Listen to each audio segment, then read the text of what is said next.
Yo, what's good? Yeah, yeah, yeah.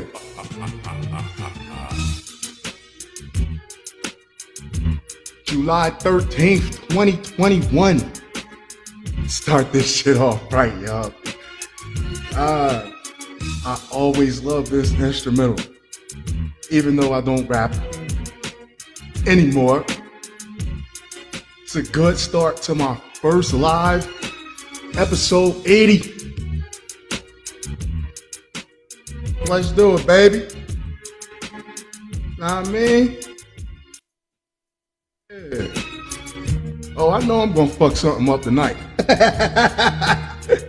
I know I'm gonna fuck something up tonight. Yo, what's up, y'all? This is AJ.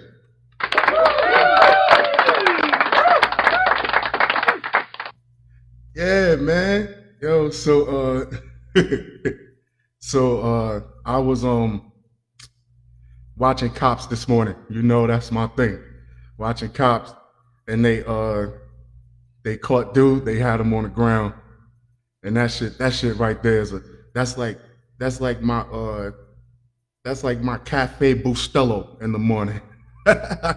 Get me started off right, and they held the bag in front of dude's face, and dude playing dumb. He's like, "What's that?"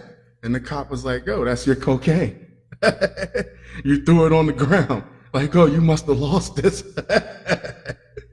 Yo, I love when they do that shit, bro. Like, yo, I fucking love when they fucking do that shit. They had another dude.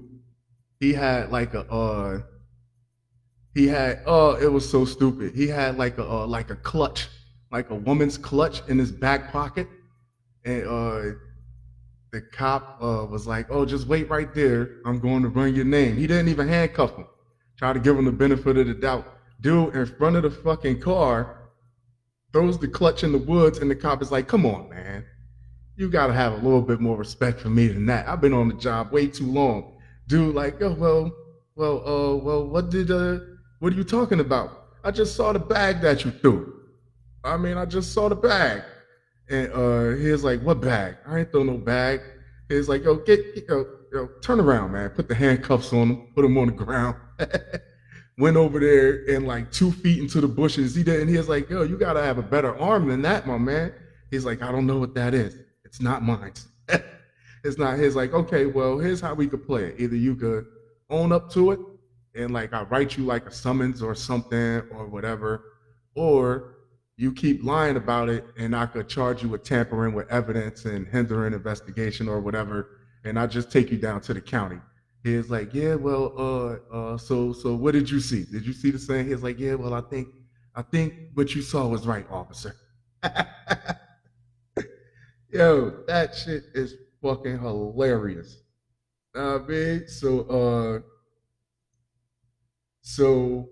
what I don't know here how I do the stories, but I got some stories for y'all, right? And starting first off, who's batting first? Just give me a good one. Oh, this is only fitting. A Facebook engineer abused access to user data to track down a woman who had left their hotel room after they fought on vacation. New book says. See, this is like what we open ourselves up to when we give personal information. You get dweebs that know this computer stuff that can find you anywhere. You know what people used to do back in the olden days? Like I'm really that old, right? What people used to do back in the olden days, they would just like mail you a letter. They would tape a letter to a pigeon's leg. No. They would hire the Pony Express. No. They would put the letter full of letters in a duffel bag and send it to the next town over. No, no. They would just send you a text message. "I'm sorry. Let's try this again some other time." Right? This is how they do now. It's 2021, baby. We're digging in your business. Facebook fired 52 people from 2014 to August 2015 for abusing access to user data. Oh yeah. You think that you think that box of napkins and that bottle of lotion is sitting next to that man's computer because he likes to moisturize? Oh no. He's looking at every pic. One person reportedly used data to track down a woman he was traveling with who had left him after a fight. And this is actually, I joke, but this shit is very dangerous because if he can do that, then he can get your address and he can like find out where you work or no matter, I don't know, like anything's possible when you have like that type of power to access this many people's personal information. Changes to retention of data were anti-ethical to Mark's DNA. What? What? One employee told the authors, "Is that some dweeb, some dork way of sticking up for him?" A Facebook engineer reportedly abused employee access to user data to track down a woman who had left them after they fought. A new book says, yeah. Inside Facebook's battle for domination. This is it's one of those companies that's too big to fail. Like it takes on a life of its own.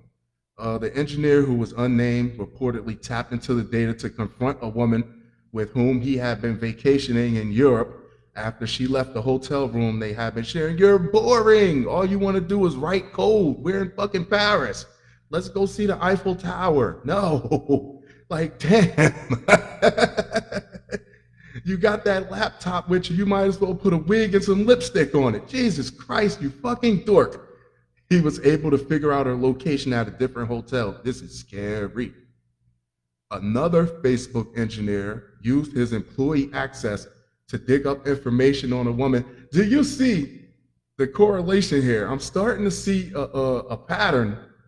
I'm starting to see a pattern because it's always guys who do computer tech stuff and they're having problems with women because of computer tech stuff.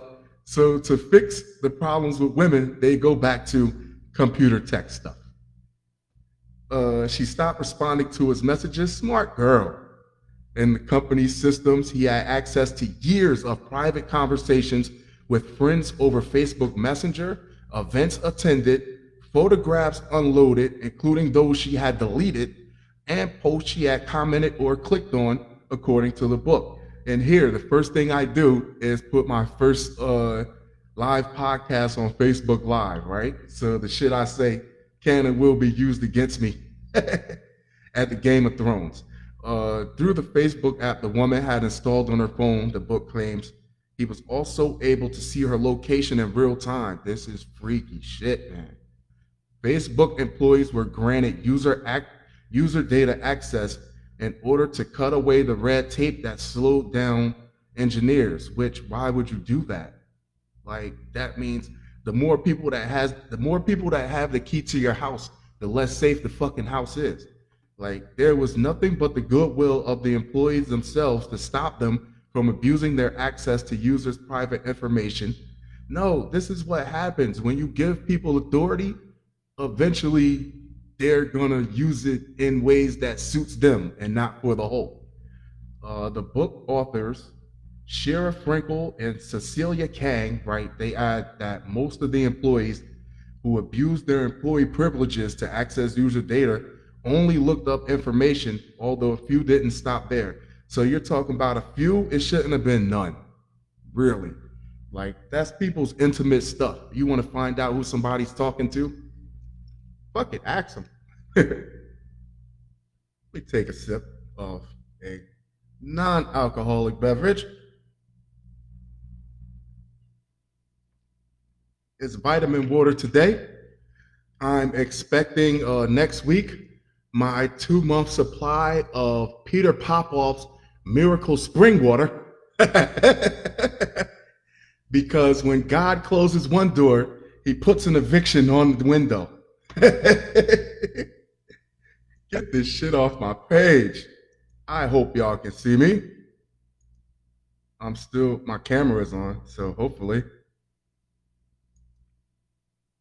Next up, Burger King sign reading, "We all quit," goes viral after employees walk out.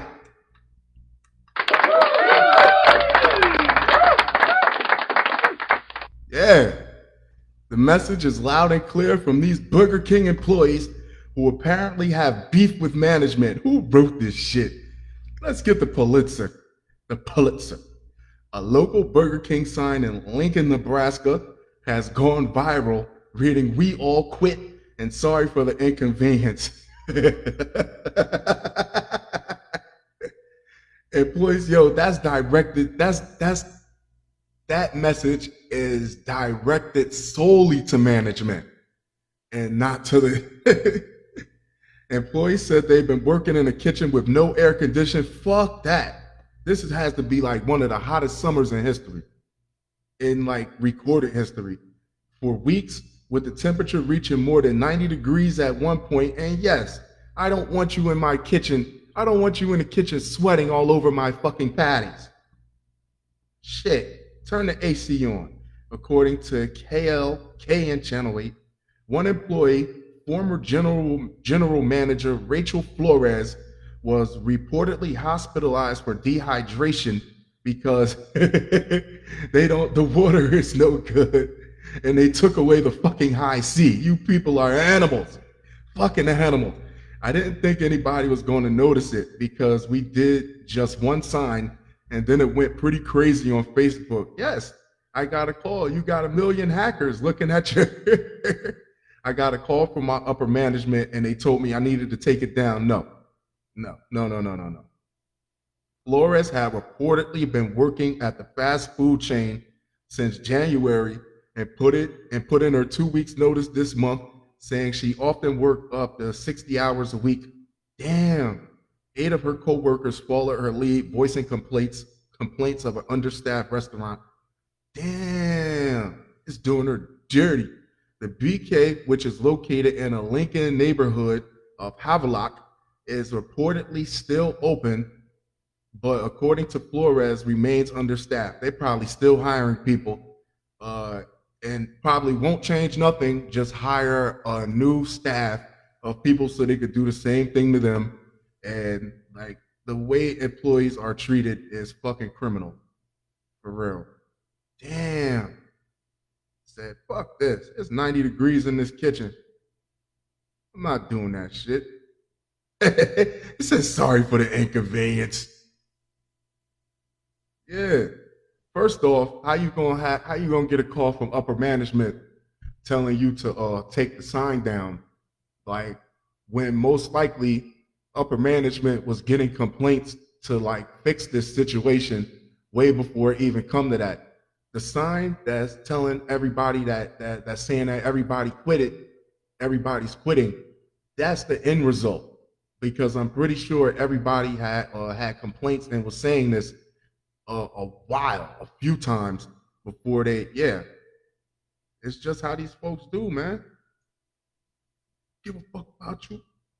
It's the same story. Let me delete this shit.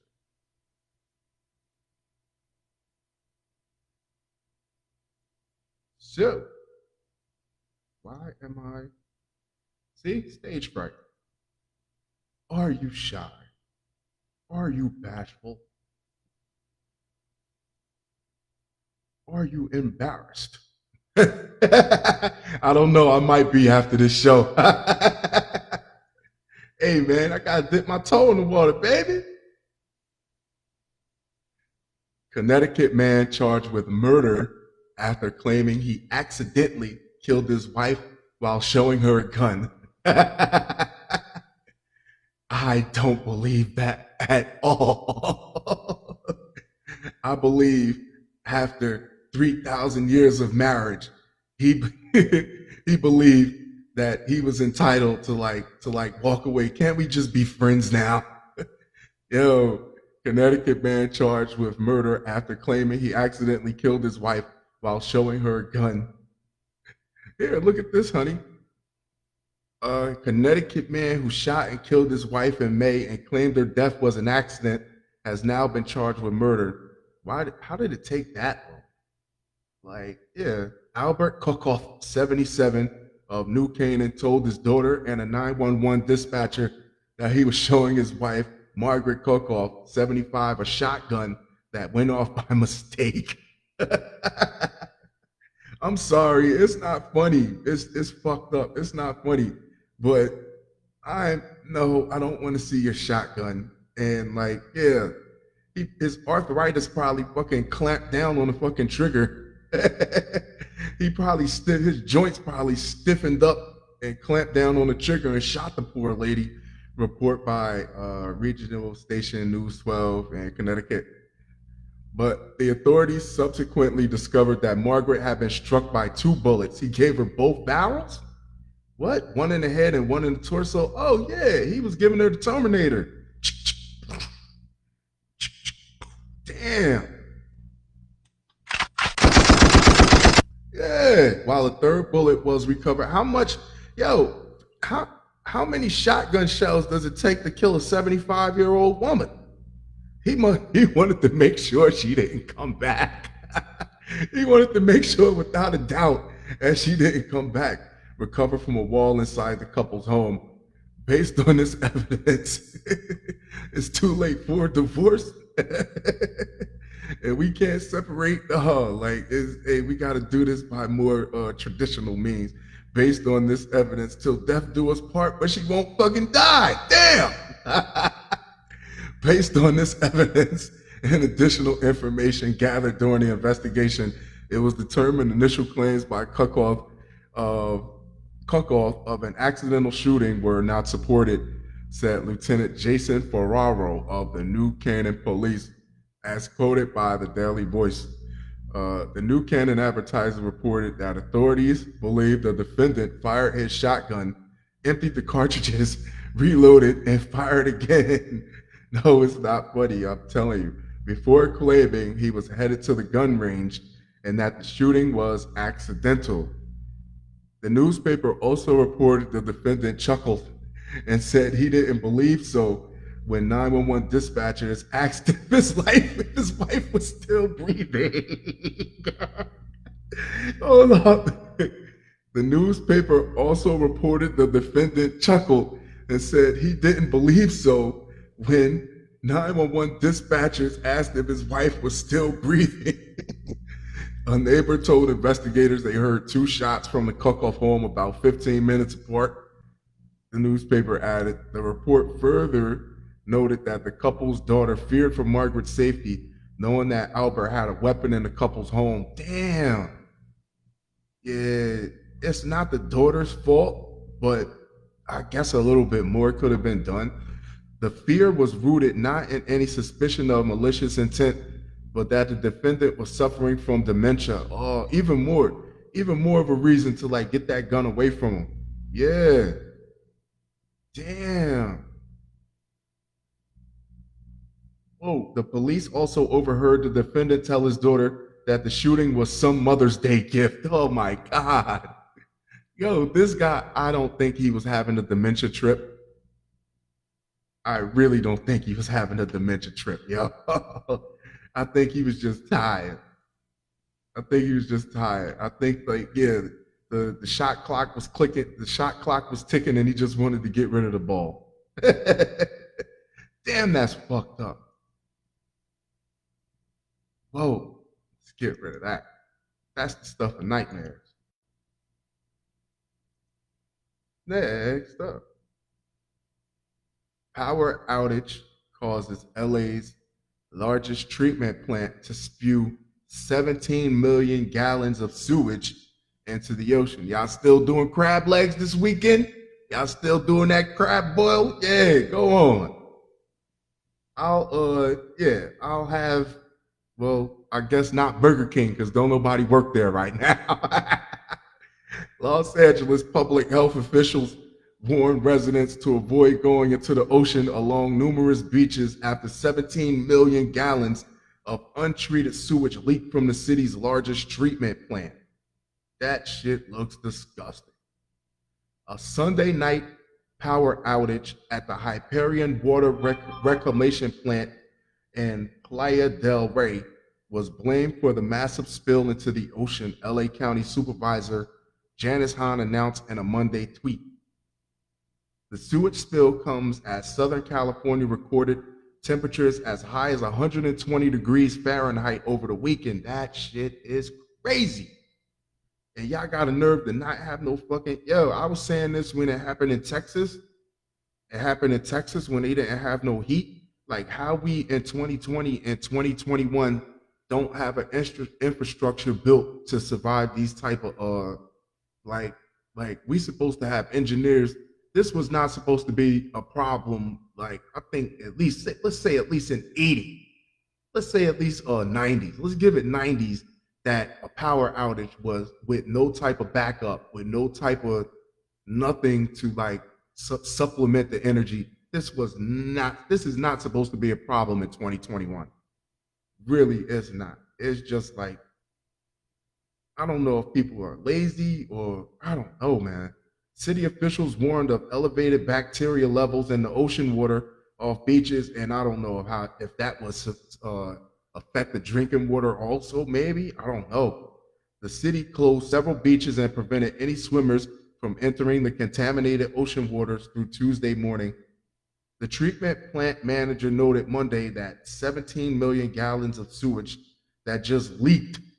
That leak is just 6% of the facility. Damn, 17 million gallons is only 6% of the facility's daily load. The unfiltered sewage was discharged into the Pacific water through the pipes that extend as far out as 5 miles into the ocean. So you're going to get the California shit water, and then you're going to get the Fukushima waste, and they're really trying to make Godzilla. They really want Godzilla. I'm telling you, it's going to happen. It's going to fucking happen. Environmental groups said debris, including tampons and plastic trash bags, often entangle wildlife and harbor disease, but such items were successfully filtered out of the spillage before it reached Santa Monica Bay. Okay, so we don't get tampons and trash bags, but we still get 17 million gallons of shit water. Bacteria and viruses contained in raw sewage are extremely dangerous. No shit, Sherlock. And may carry numerous diseases. Official warned potential LA beach goers. Wow. God damn, yo. They said 17 million gallons is just 6% of the daily load. And that's another thing. But even with the energy, that's fucked up.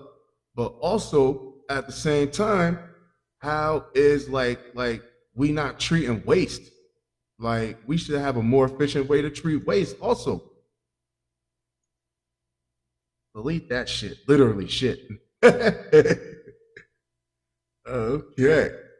This was a stupid one. I only read the top line, but this is a real dumb one.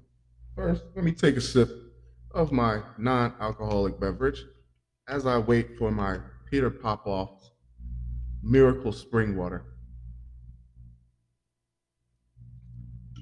to refresh my spirit. Doctors, clergy sue over new Texas law that offers $10,000 bounty on abortions. And if you listen to any of the previous shows multiple times, if I had to say anything, I'm definitely I'm pro-choice. I'm pro-choice because a woman's body is like the things that a woman's body go through during pregnancy. It should definitely be her choice and nobody else's. But there are always other alternatives, not just abortion. And I always say this is that there's couples out there that can't have children that are doing very well for themselves and will give that child the best opportunity to be as successful as they can in a loving home. And I just don't like to hear stories about babies being found in garbage cans and flushed down toilets and stuff like that. There are options. There are other options besides abortions. That's why I'm really pro-choice. Starting September 1st, the state of Texas is offering a $10,000 bounty to any private citizen willing to sue another person who in some way helped make an abortion possible. Yo, what the fuck, yo? The potential list of targets for such lawsuits is endless. From a pregnant, yo, if you catch, you're gonna catch people that, oh God, this is like, this can go so bad. This can go very, very, very bad because people are going to chase that $10,000. They're going to start making an income because what? If you catch seven abortions, say you file 10 abortion lawsuits and you only win 6 of them, you get $60,000 for the fucking year. I see this going really, really bad. Just chasing abortion clinics. Like, yeah, the potential list of targets for lawsuits is endless. From a pregnant person's doctor and nurses, a therapist or pastor who suffered moral support, a partner who helped pay for the procedure, a friend, even an Uber driver who drove the patient to the clinic. Wow. Under the new law, which a group of doctors, clergy, and clinic owners sued to block. Oh, they're trying to fight it. I don't know. It's Texas.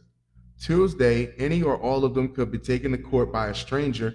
Then they say even to the Uber driver that gave the lady a ride to get the abortion can be held responsible with no connection to the patient whatsoever and forced to pay a minimum of $10,000 each plus legal fees for aiding or abetting an abortion. This sounds fucking stupid.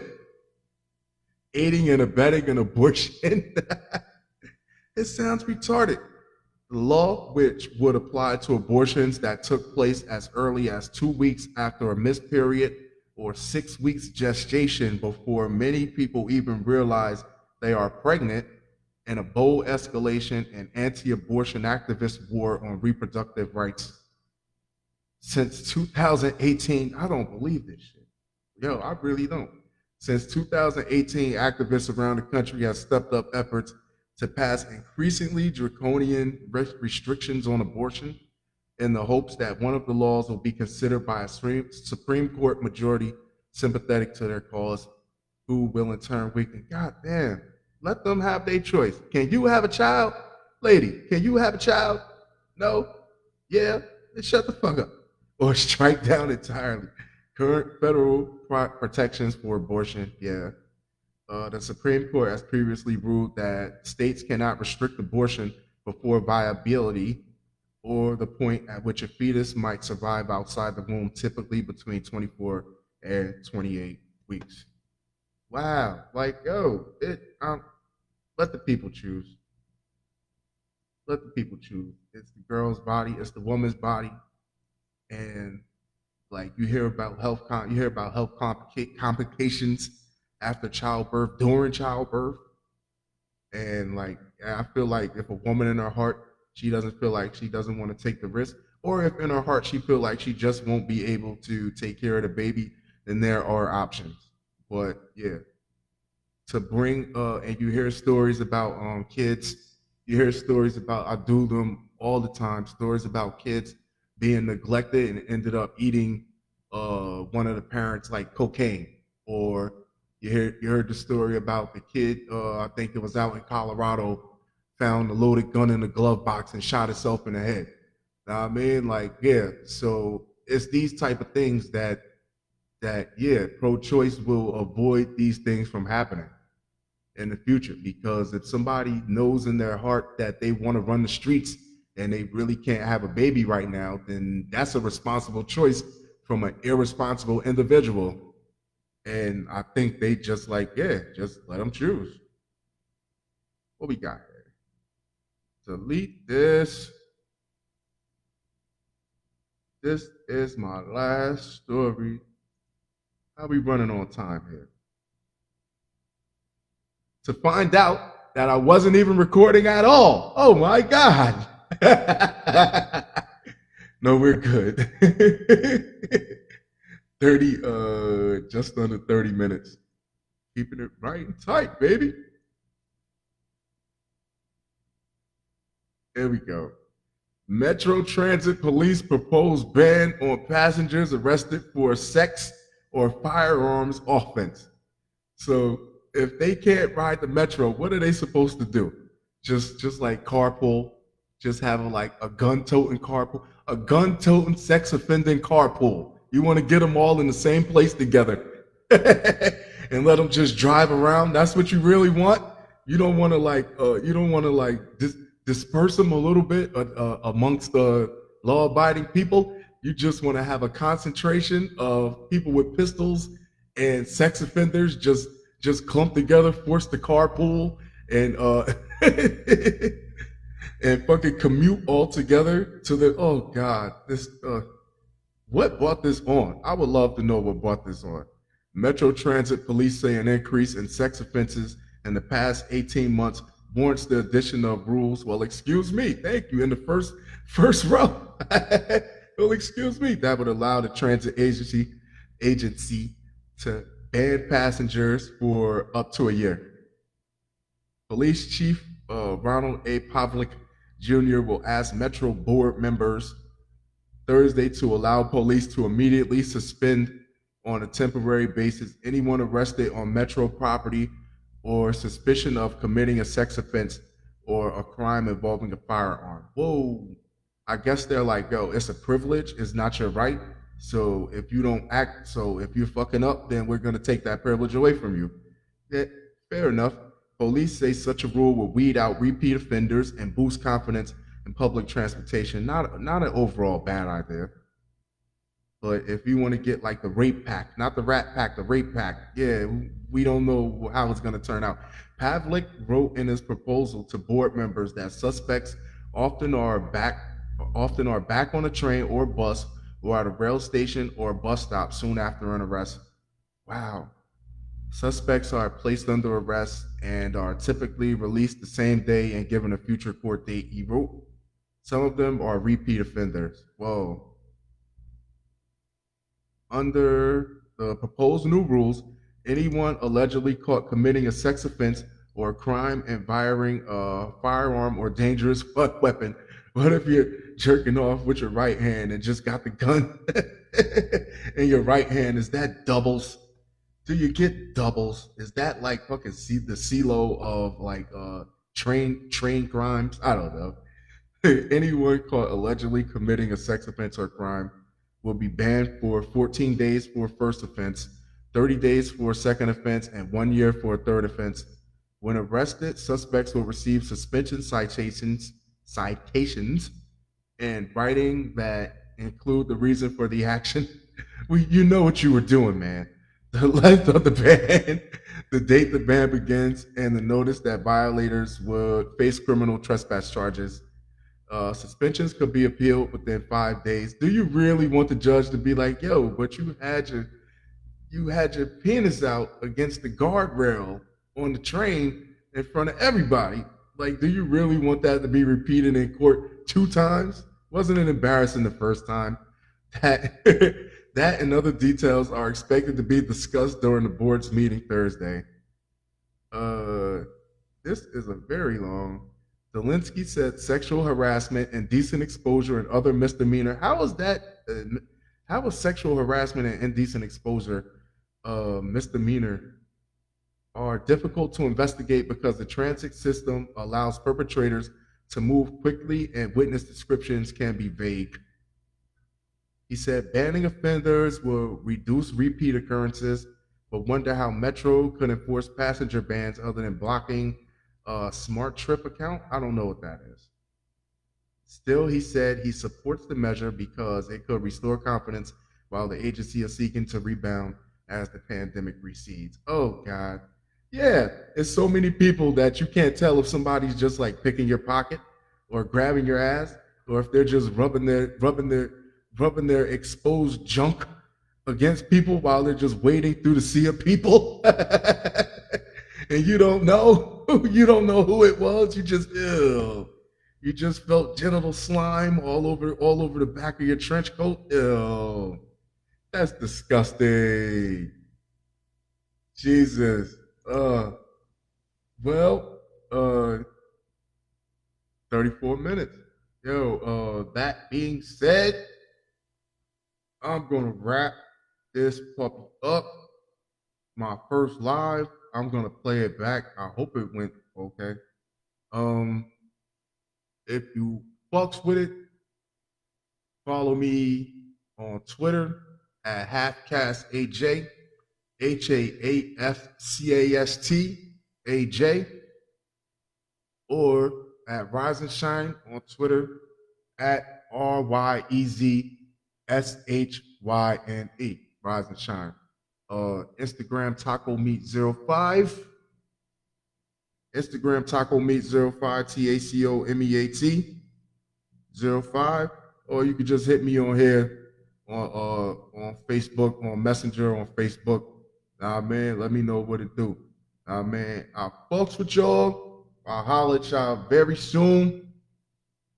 Adios.